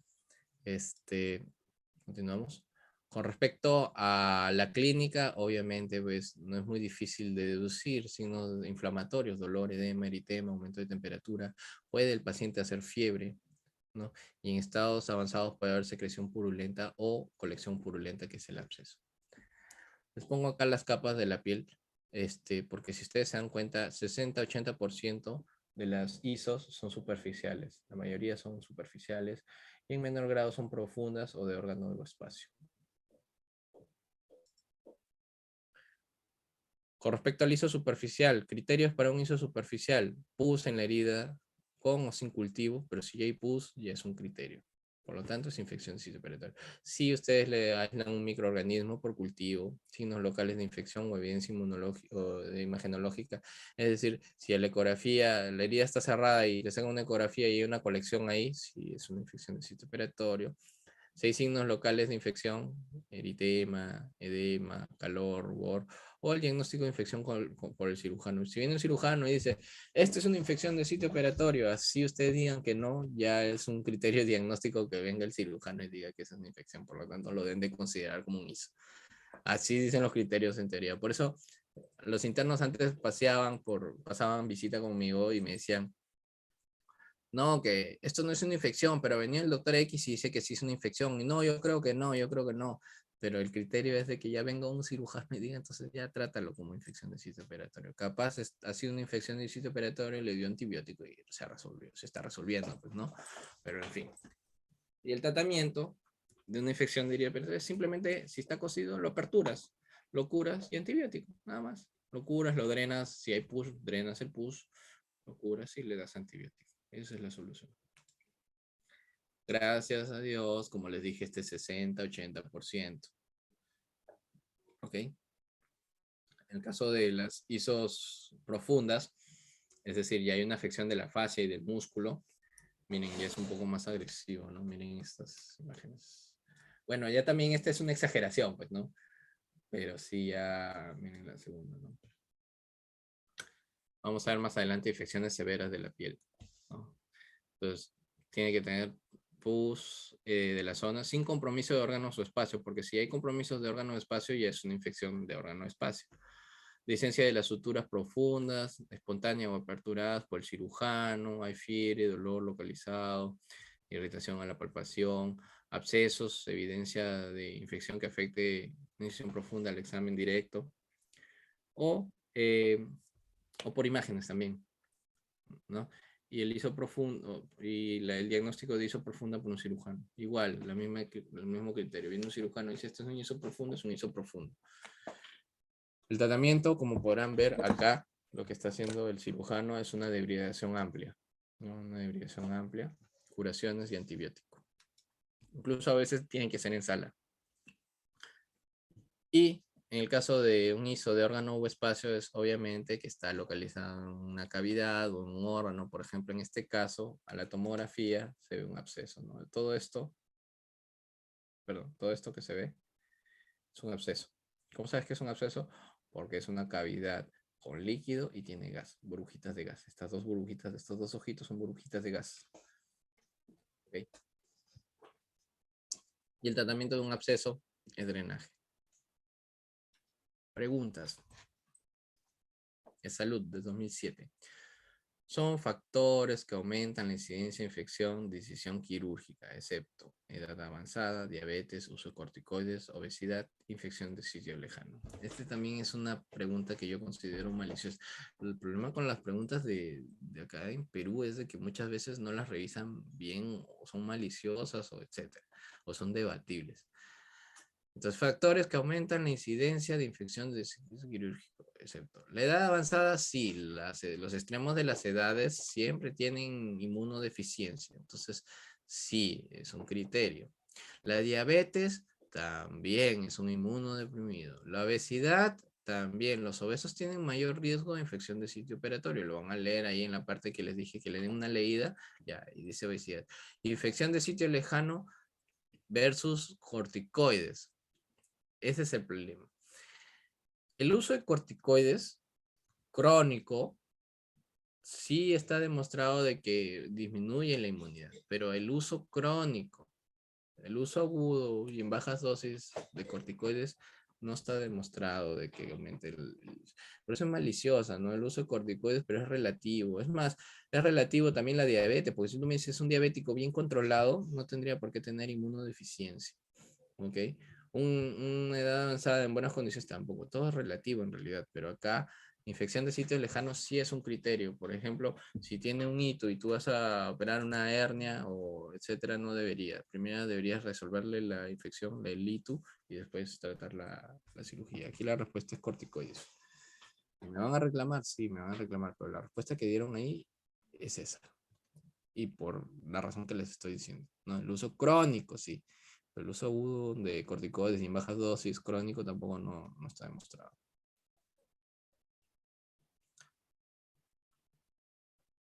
Pacientes de la miel son mejor planteadas, siempre son los de la miel. No es por tirarnos barro a nosotros los peruanos, pero sí, revisan, tienen un comité muy exquisito para revisar estas preguntas. Paciente en el 7º día posoperatorio por peritonitis debido a apendicitis perforada, presenta fiebre, dolor abdominal y en la tomografía se evidencia colección características de absceso intraabdominal. La complicación será catalogada como... Miren, esta pregunta es fácil, es una pregunta bastante simple. Porque en primer lugar te está diciendo ya 7 días. O sea, recuerdan que les dije que para que se dé una infección deben instaurarse más o menos unos 3 días, 4 días. Ya, perfecto. Ya tiene el criterio de tiempo. ¿Ok? Encima te ponen peritonitis, no te ponen una apendicitis congestiva, te ponen una peritonitis, o sea, había pus adentro. Una apendicitis, no cualquier apendicitis, una perforada encima. Tiene fiebre, dolor abdominal y en la tomografía te están diciendo que hay un absceso intraabdominal. La complicación es isoprofunda, peritonitis primaria, isosuperficial, infección de órgano o espacio quirúrgico, plastrón apendicular. Primero lee lo que le preguntan, ¿ok? Me están preguntando la complicación, ¿no? Descartamos la opción B, porque no puede ser peritonitis primaria. La peritonitis primaria es aquella peritonitis que es producida sin perforación de una víscera hueca. La peritonitis secundaria es aquella producida por perforación de víscera hueca. Peritonitis primaria no. Peritonitis primaria, si han llevado gastroenterología, por ejemplo, la peritonitis primaria se da en los pacientes cirróticos con ascitis. No hay perforación de víscera hueca, se infecta el líquido acítico y es una peritonitis primaria. Otra peritonitis primaria es aquellos que tienen un tubo de diálisis peritoneal, que le meten líquido en la cavidad abdominal para hacer la diálisis. Esos también hacen neumonía primaria. Doctor, ¿qué es secundaria el catéter Tenkov? Sí, pero el concepto de peritonitis secundaria es por perforación de víscera hueca. Si no hay perforación de víscera hueca, es una peritonitis primaria. En este caso, una apendicitis perforada, y así no sea perforada, es una peritonitis secundaria. ¿Por qué? Porque hay microperforación del apéndice. Entonces, peritonitis primaria no puede ser por concepto. Hizo superficial, ¿alguien marcaría hizo superficial? No creo. Hizo profunda, plastrón apendicular. Puede tener plastrón apendicular un paciente apendicectomizado, puede tener apendicitis un paciente que ya le han sacado el apéndice, no. Por lo tanto, chao plastrón apendicular, ¿cierto? Ya le sacaron el apéndice, pues. Dice, paciente 7º día postoperatorio de apéndice debido a apendicitis perforada. Le han sacado el apéndice. ¿Alguien puede tener un plastrón apendicular sin apéndice? No, obviamente. ¿No? Chao E. Chao B. Te queda, hizo profunda, superficial, infección de órgano espacio. Te están regalando la pregunta porque te está poniendo, evidencia colección, características de absceso intraabdominal. Y hay un pus dentro del abdomen. Obviamente, pues, si hay pus dentro del abdomen, es una infección de órgano o espacio quirúrgico, llamado cavidad abdominal. Supongo que nadie tiene dudas, ¿no? La duda de repente estaría en hizo profunda o infección, pero ya te está diciendo que tiene una tomografía con un absceso intraabdominal. Es una pregunta regalada.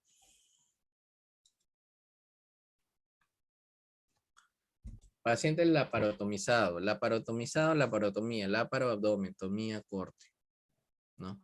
Paciente laparotomizado que a las 24 horas se observa herida operatoria con gasas manchadas de sangre, elevación de bordes de herida con aumento de volumen, dolor y equimosis. ¿Qué tipo de complicación produce en la herida? Tiene 24 horas de haber sido operado, ¿ok? No te dicen de qué, solo sabes que hace 24 horas ha sido operado. Ok. La eventración que vemos en la E es una complicación, pero no es inmediata, ni siquiera es inmediata. Es una complicación a largo plazo. Es una hernia que se produce sobre la cicatriz, pero que debido a la debilidad, ¿no? Y no se da al siguiente día, se da meses después. La dehiscencia sí puede ser inmediata. La dehiscencia es que las suturas de adentro, nosotros suturamos aponeurosis, no solo piel, suturamos aponeurosis y a veces peritoneo. Entonces la dehiscencia quiere decir que el peritoneo es abierto y la aponeurosis también. Hay una dehiscencia de las suturas y por ella han salido los intestinos. El absceso es una cavidad con pus, el seroma es una cavidad con líquido seroso y el hematoma es una cavidad con sangre. Ok, entonces, por concepto, si tiene 24 horas no puede ser eventuación, ¿no? Es una complicación tardía. Descartamos absceso. ¿Por qué? Porque es 24 horas. No me está diciendo que hay mayor cosa, solo dolor. No hay eritema, no hay rubor, no hay signos de celulitis, de flogosis. Chao, absceso. Licencia de la herida tampoco no debería de dar equimosis. Equimosis, ¿qué es? Se tiñe moradito porque hay sangre, ¿no? Si hay sangre es un hematoma. No es un seroma, ¿por qué? Porque el seroma simplemente es líquido seroso. ¿Se entendió? Gasas manchadas de sangre, o sea, hay sangre. Elevación de bordes de la herida, aumento de dolor y equimosis. Es un hematoma. Han hecho bien hemostasia en el tejido celular subcutáneo y he hecho un hematoma. Quinto día posoperatorio, presenta fiebre alta, taquicardia, signos inflamatorios de la herida operatoria. ¿Cuál es la conducta prioritaria a seguir? Quinto día con fiebre, taquicardia, signos inflamatorios en la herida. Quinto día posoperatorio, si tiene fiebre puede ser muchas cosas. Si está en el primer día posoperatorio, lo más probable es que sea telectasia, ¿ok? Es decir, un tapón mucoso por la intubación, no puede respirar, se ha hecho una telectasia el primer día. A partir del tercer día ya hay que pensar en complicaciones infecciosas. Puede ser itus, neumonías, infecciones de herida operatoria, la fiebre. Fiebre del tercer día para arriba. Más si es en el cuarto día. Entonces, si ya te dice fiebre, taquicardia y encima signos inflamatorios en la herida operatoria, es una infección de sitio operatorio. O no me están preguntando el diagnóstico, me están preguntando cuál es la conducta a seguir. Y hemos visto de que cuando hay una ISO, el 60 al 80% son ISO superficiales, y lo que hay que hacer es aperturar la herida operatoria. ¿Pueden descartar alguna alternativa? Sí, pues nadie le va a poner hielito, pues no. Aplicación de hielito local. Tienes una infección ahí, no le vas a aplicar hielito. Observación y antipiréticos, no, pues si ya te está diciendo que hay una infección de herida operatoria. En cirugía abdominal, ¿cuál es la causa más frecuente de fiebre a partir del quinto día posoperatorio? Ok. El primer día, atelectasia. ¿Abscesos residuales puede ser? Sí, puede ser. ¿Infección de herida operatoria puede ser? También. Itus, también puede ser. Flebitis, también puede ser cualquiera. Pero como les dije, la teoría dice que debería ser flebitis. El problema es que la flebitis es el 24 a 72 horas. Por eso es bien dudoso eso de flebitis versus infección de sitio operatorio. En este caso, como les digo, la respuesta es infección de sitio operatorio. Es pregunta de reasentado médico local, es de Perú. Por eso es infección de herida operatoria.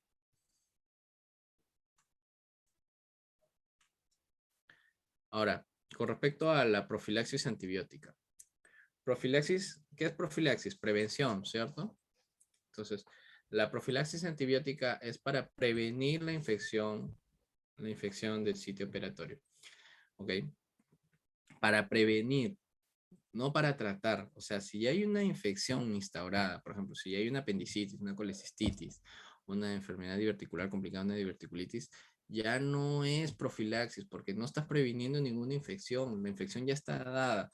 Es por así decirlo, el condón, que es un profiláctico, le dicen, ¿no? Es para prevenir el embarazo. El condón no te sirve cuando ya está embarazada, pues. Entonces no usar el condón ya cuando está embarazada, pues. No, porque ya no es profiláctico. ¿No? El profiláctico se usa antes de, iba a decir de la desgracia, pero por desgracia me refiero a la infección, por si acaso, no al embarazo. Entonces,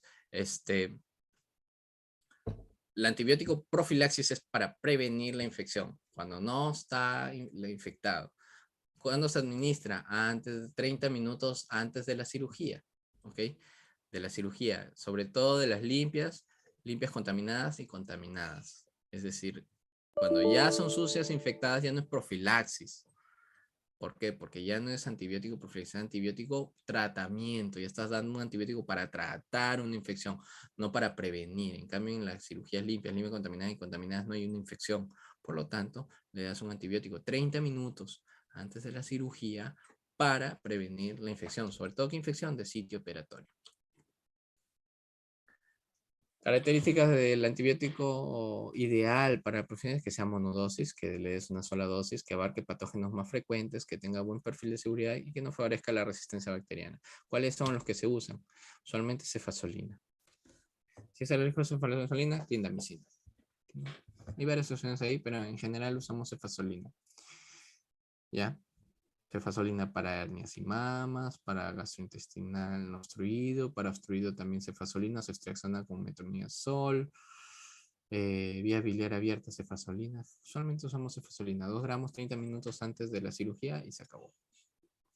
Preguntas de profilaxis antibiótica. Está indicada en pacientes con profilaxis antibiótica, es decir, antes de la infección. Colecistitis aguda, apendicitis, cirugía de colon, vólvulo y necrosis sigmoidea, hernia umbilical estrangulada. Ok. Este truco para responder preguntas se llama oveja negra, es decir, de las 5 alternativas, ver cuál es la diferente, ¿no? Entonces, colecistitis, ya hay una infección. Apendicitis, ya hay una infección. Vólvulo y necrosis sigmoidea, hay una infección. Hernia umbilical es limpia, pero estrangulada, si está estrangulada ya no es limpia, ya es una infección. La única que difiere del resto y que no es una infección es la cirugía de colon. Porque me dicen una cirugía de colon puede ser programada, entonces, por descartes, se llama el truco de la oveja negra, ¿no? Usualmente, por ejemplo, cuando te ponen las alternativas 4 penicilinas y una cefalosporina, ¿la respuesta cuál es? La cefalosporina, pues, ¿no? La diferencia. Pregunta de la mira. ¿En cuál de las siguientes intervenciones no estaría indicada el uso de profilaxis antibiótica? La paratomía por quiste ovárico complicado. Peritonitis por apendicitis. Eventroplastía con masía protésica. Facomulsificación con implante de lente. Exploración de vías biliares por coledocolitiasis. Ya lo hemos visto. ¿Cuál es el único que hay una infección instaurada? Es la peritonitis por apendicitis. Por lo tanto, si es que ya hay una infección instaurada, ya no es una profilaxis antibiótica, ya es un antibiótico tratamiento. Igual, oveja negra. La parotomía por quiste ovárico es una cirugía limpia. Si esté complicado, torcido, todo esto es limpia. Peritonitis, o a lo mucho, pues ya limpia, contaminada, ponle pues, ¿no? Eventroplastía con malla protésica, limpia. Facomulsificación por implante de lente, ¿no? Para cataratas, limpia. Presión de vías biliares por coleocolitiasis, bueno, limpia, contaminada, ¿no? Pero ya peritonitis, pues ya es una sucia infectada.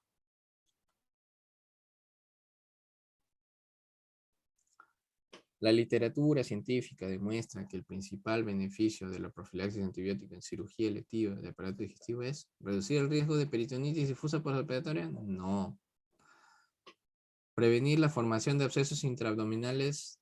No. Funciona para eso, sí, en algunos casos, pero no es el principal, ¿no? El principal beneficio. Reducir tasa de infecciones postoperatorias de las heridas quirúrgicas. Ese es el verdadero beneficio de la profilaxis, ¿no? La prevención de infección de herida operatoria, de sitio operatorio. Prevenir las infecciones iniciadas por enterobacterias, no. Reducir la tasa de licencia en anastomosis en cirugía cólica, no. Okay. No marcaría peritonitis difusa, ¿no? Porque es para tratamiento. Casi todos dan infección, peritonitis, absceso, hay pus, infección instaurada. En el caso de la ITU, reducir tasa de licencia. Le voy a dejar las diapositivas por si acaso, así que no sé, no se aloquen por copiar y imprimir pantalla. En cuanto a las infecciones hospitalarias de la herida quirúrgica, señale lo cierto. La infección intrahospitalaria más frecuente, en cuanto a las infecciones hospitalarias de la herida quirúrgica, señale lo cierto. Son las infecciones hospitalarias más frecuentes Los microorganismos responsables provienen en su mayor parte del quirófano. La profilaxis antibiótica es eficaz cuando se administra justo antes de la intervención. Generalmente se presentan en forma de epidemias. El grado de riesgo de infección quirúrgica no guarda relación con el tipo de procedimiento quirúrgico realizado. Ok, te están preguntando sobre las ISOs, las infecciones de sitio operatorio. Miren la alternativa, a ver, cojamos una. La E. El grado de infección de herida quirúrgica no guarda relación con el tipo de procedimiento quirúrgico realizado, es totalmente falso. Por eso hemos clasificado en limpias, contaminadas y sucias. Tiene que ver el procedimiento que tú haces para determinar la contaminación. ¿Ok? Entonces la E no es. ¿Generalmente se presenta en forma de epidemias? No, no se presenta en forma de epidemias. La B, que dice los microorganismos responsables provienen en mayor parte del quirófano, no, pues si la clasificación de limpia contaminada, sucia, infectada es por no los gérmenes del quirófano, sino los gérmenes de dentro de la cavidad del paciente. Ahora, la pregunta es, ¿son las infecciones hospitalarias más frecuentes y la profilaxis antibiótica es eficaz cuando se administra junto antes de la intervención? La A es relativa, ¿ok? Podría ser en algunas series, sí podría ser cierta, pero de lo que sí estoy totalmente seguro es de que es más eficaz cuando se administra justo antes de la intervención, 30 minutos durante la inducción de anestesiología. ¿Ok? La respuesta es C. Con respecto a esta segunda parte, ¿alguna pregunta?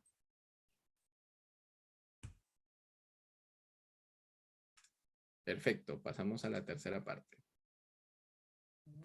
Sé que es tedioso tener 3 horas de esto, pero la única alternativa es esta.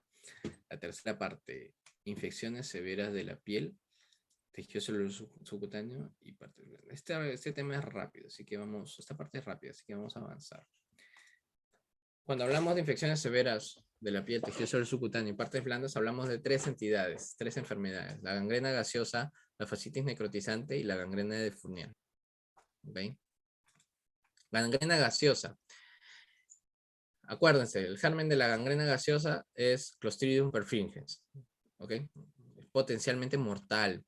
Los clostridium son bacilos gram negativos, anaerobios. Están en el ambiente, tienen capacidad de resistir en el ambiente. ¿Ok? Miren esta infección, pues, ¿no? Síntomas. La zona está maloliente, primero empieza con edema, palidez, eritema, color bronce y negro verdoso. Características. ¿Por qué se llama gangrena? Porque hay gangrena, pues, ¿no? Hay gangrena, necrosis ahí. ¿Por qué se llama gaseosa? Porque hay gas. Y dentro de esas burbujas, de esos flictemas que ven, hay gas, hay airecito. Entonces, por eso se llama gangrena gaseosa. Aparecen por lo general después de un traumatismo, de un procedimiento quirúrgico, después de una cirugía, por ejemplo, de traumatología, o por aquí había un accidente. Debe haber una puerta de entrada por acá que haya producido esto. Definitivamente es una infección severa, pues, ¿no? La sepsis, hay disfunción multiorgánica, va shock séptico y se mueren los pacientes, una alta tasa de mortalidad. ¿Cómo te das cuenta que es gaseosa? Aparte de que se ve en los flictemas gas, si es que tú le sacas exámenes de imagen, usualmente la radiografía no es muy útil, le piden tomografía, ¿ok? Hay gas, ¿no? Miren la imagen acá. Esta es una radiografía que no se suele usar. Este paciente ha sido amputado, por eso de la pierna, por eso acá ven los puntos de las grapas, ¿no? Estas son las grapas. Es la pierna, el hueso cortado, pero miren, hay gas. Esto es airecito, burbujitas de aire alrededor, miren, hasta acá arriba, ¿no? Eso es gas. La radiografía no es el mejor método. El mejor método es la tomografía para ver la extensión. Miren, aquí hay gas, ¿no? Una gangrena gaseosa. El tratamiento, antibiótico en altas dosis. Recordemos que es Clostridium, entonces hay que darle penicilinas y clindamicina. ¿Ok? Cirugía de emergencia, hay que extirpar todo el tejido muerto y si es en miembro hay que considerar la amputación porque eso avanza hasta arriba. ¿Y por qué hay gas? Porque hay Clostridium, es anaerobio. Los anaerobios, ¿no? Producen gas.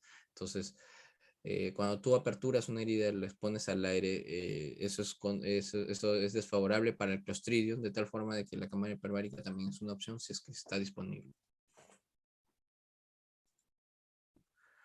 La segunda entidad, fascitis necrotizante. La fascitis es una infección de las fascias, de la saponeurosis, ¿no? Es poco frecuente, pero también a veces es de difícil diagnóstico temprano. Usualmente cuando nos damos cuenta de que ya hay una fascitis ya es tarde, ¿no? Hay una afección, obviamente, si es fascitis, no va a ser tejido celular subcutáneo. Es decir, la afección de tejido celular subcutáneo se llama celulitis, ¿ok? Cuando ya está más abajo y afecta a aponeurosis, músculos, ¿no? Ya es más profundo, es una fascitis. ¿Ok? La mortalidad, 33 al 60%. Miren este paciente ya está debridado, ya está limpiecito, pero miren todo lo que han tenido que debridar para que esté esto ya limpio. Bastante agresivo hay que hacer para el tratamiento de estas entidades. Suele ser polimicrobiana, aunque en ocasiones puede ser monomicrobiana y el germen aislado es estreptococos de grupo A, piógenes. Miren, acá todavía recién está formándose la cosita. No hay gas. ¿No? Hay varios tipos. Usualmente es polimicrobiana la de tipo 1. Les dejo la de tipo 2. Cuando es aislada solo grupo A. También el dorado, el estafilococcus dorados. Y el tipo 3 es poco común. Vibrio vulnificus. No lo he visto nunca, la verdad, porque pocas veces sacamos cultivos, lamentablemente. Pero la mayoría de veces es de tipo 1, polimicrobiana. Vemos la evolución, esta es una fascitis, ¿ves? Es difícil diagnóstico al principio, hasta que ya está rojo todo esto, ya tiene una celulitis maldita y ya pues hay que debridar. El paciente se ha debridado, se le ha colocado ahí algunos autoinjertos. Después de tiempo se resolvió. No, cierre por cuarta intención, porque ya hay injerto. ¿Sí? Tratamiento, antibiótico, limpieza quirúrgica y a veces injertos, si es que es necesario. Y para finalizar, la gangrena de Fournier es una fascitis necrotizante, sí, pero específicamente el perineo genitales y la región perianal. Usualmente adultos jóvenes, la evolución es fulminante idiopática. Clínica, aparición abrupta de edema, dolor escrotal y progresión rápida de gangrena. Aquí lo ven abierto, pero esto ya está limpio. O sea, ya lo han metido a sala de operaciones, le han sacado el escroto, la piel muerta, le han drenado el pus y todo esto. Esto al principio no es así. Más adelante voy a enseñarles una imagen. Así, mire. Así está. Viene. Aquí ya le han hecho un par de cortes, pero mire, esto está negro, está purulento. Tiene tejido necrótico. Obviamente, pues esto no huele rico, pues es como que dice un perro muerto ahí abajo de tu cama varios días, a eso huele. ¿Okay? Huele horrible. Y cuando ya lo debridan, le sacan todo el tejido escrotal, le sacan todo esto, a veces puede quedar así. ¿Okay? Puede quedar así. Con una folia, y esto ya está limpio, ¿no? Y esto hay que limpiarlo en su cama. Y una vez que ya está limpio, simplemente hay que esperar a que haga tejido de granulación. Y miren, aquí ya está limpio, ya hay tejido de granulación, ¿no? Esto ya no hay infección, ya no hay pus, ya tiene varios días de haberse curado. Y lo que se hace, el plástico es un colgajo, ¿no? Miren, acá ya lo marca con plumón, donde va a cortar, lo corta, lo rota y, y ya está, cerrado. Obviamente pues los testículos quedan enterrados, ¿no? Pero queda bastante bien, ¿no? Preguntas. No hay muchas. Paciente de quinto día posoperatorio debido a perforación traumática de colon y peritonitis generalizada. O sea, es una herida contaminada. Que ya tiene 5 días de haberse operado, la herida operatoria presenta vesículas, hemorragias en la piel, aponeurosis edematizada, color gris y tejido celular subcutáneo esfacelado. Cuando ya les ponen aponeurosis edematizada, color gris, es más, ponen color gris pizarra, le ponen, ¿no? Eso ya es una fascitis necrotizante. Hay un truco que se llama palabras claves, ¿ok? Hay una cierta palabra que me da una pista. Cardador de lana, carbunco marcas, ¿no? Por ejemplo, o ¿qué otra cosa? A ver, por ejemplo, los nódulos de Janeway, no, creo que es ¿cómo se llama este? Ayúdeme. Los de Janeway son de cardiopatía, ¿cómo se llama? ¿Ustedes no han llevado cardio? Sí, pero no hemos estudiado, doctor. No, lo de Osler, por ejemplo, en artritis. No, de Osler, perdón, de Osler son endocarditis, ¿no? Ah, ya, de frente a Osler, ah, ya, endocarditis, esas cosas, ¿no? Entonces hay palabras claves que ya te dicen, ya de frente ya sabes el diagnóstico. En este caso, cuando te ponen aponeurosis, color gris pizarra, ya es de frente, fascitis necrotizante, salvo que te pongan por ahí con signos de gas, crepitantes, ¿no? Ya es una fascitis necrotizante, una gangrena gaseosa. Ahora, cuando tengan el problema con el otro truco también de estos casos clínicos es que cuando son muy largos les hacen perder tiempo. Yo les recomiendo que primero lean la pregunta. Ven un caso clínico largo, ¿cuál es el diagnóstico? Ah, me están preguntando el diagnóstico y después lean las alternativas. Entonces, las hipótesis diagnósticas, si ustedes leen primero el caso clínico sin leer las alternativas, pueden ser miles, pero ya cuando leyeron lo que le piden y las alternativas les quedan solo 5 opciones. Entonces, primero lean la pregunta, luego lean las alternativas y después empiezan a leer el caso clínico. Así se deben resolver los casos clínicos extensos para ganar tiempo. Miren, por ejemplo, acá abajo leen aponeurosis edematosa, color gris pizarra y tejido celular subcutáneo facelado de frente. Fascitis necrotizante. Ya. Luego para avanzar, les voy a dejar las diapositivas. En el tratamiento local de la fascitis necrotizante, lo esencial es antibiótico-terapia, amplio espectro, debridamiento quirúrgico amplio, curación yodopovidona, abrir la herida, oxigenoterapia hiperbárica. Si es una fascitis, abriendo la herida no soluciona nada. Eso ayudaría si es que fuese infección de herida operatoria nada más. Pero es una fascitis. Hay que hacer un debridamiento quirúrgico amplio. ¿Okay? Obviamente que lo demás también es cierto. Hay que darle antibiótico-terapia de amplio espectro. Si puedes, oxigenoterapia hiperbárica, curación con yodo, sí, pero lo principal, lo esencial, ese es el debridamiento quirúrgico. La gangrena, esa es una pregunta malintencionada. No sé de dónde es, lo he visto en un banco de preguntas, pero te pone la gangrena gaseosa es provocada por Clostridium welchi, Streptococcus anaerobius, Clostridium oedomatiens, Clostridium septicum, Streptococcus pyogenes. Nunca he visto nada. Ahora, ¿cuál es la gangrena gaseosa? Hemos dicho Clostridium perfringens, pero no hay Clostridium perfringens. ¿Cuál es el detalle, el truco acá de que Clostridium perfringens antes se llamaba bacilo de Welch? Okay, o Clostridium welch, pero ya se le cambió el nombre, ya no es Clostridium welch, es gangrena gaseosa. Es Clostridium perfringens actualmente, ¿no? También llama absceso de Welch la gangrena gaseosa, pero no creo que les pregunten así. No sé lo que. Probablemente esta pregunta la hayan sacado de un banco súper antiguo, pero la vi, así que se las pongo por si acaso y más adelante los quieren agarrar. Y eso es todo lo que tenía que exponerles. ¿Alguna pregunta respecto al tercero o al primero o cualquiera? Las diapositivas se las voy a pasar a mi grupo, que lo voy a conocer el día de mañana. No, el martes creo. ¿Ok? Se las voy a pasar y ellos que lo hagan,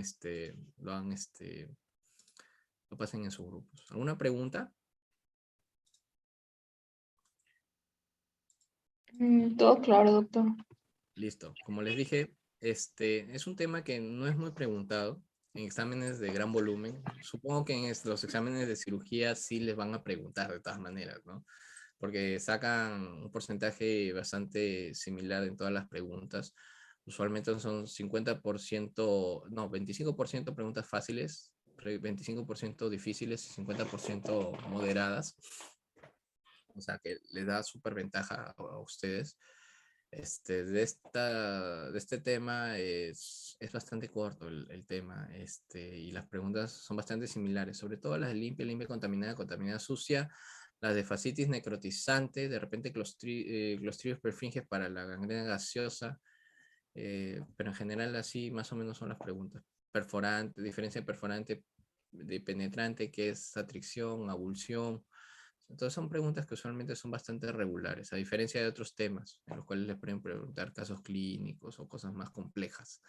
Acuérdense, ya de por vida, aponeurosis, gris, pizarra, es sinónimo de fascitis necrotizante. No sé por qué le ponen así esa palabra, ¿no? Por ejemplo, copos de nieve, mola, perdón, en ginecología, cardador de lana, le ponen escarbunco, etcétera. Ya son palabras claves que ya la relacionan a un tipo de patología. Listo. Si no